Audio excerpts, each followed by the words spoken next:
In this video, we are going to learn about how to add custom shape in Google Vids. Here you can see it's a Google Vids video editing app and it's a online tool. You can edit any kind of video using this tool. So I want to add a custom shape. Here you can see so many options. From here, click to shapes and then you can see a huge collection of shapes is available. You can draw any kind of shape using all the tools, all the shapes.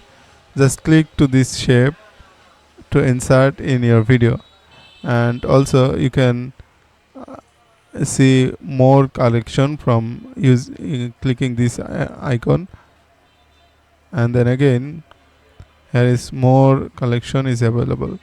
Click anyone and resize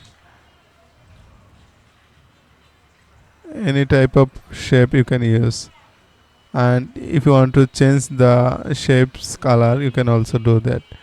Here you can see fill color, you can change the fill color, border color also. So that's it, you can add any kind of shape in Google Vids using this method. Thanks for watching. See you in the next video. Bye.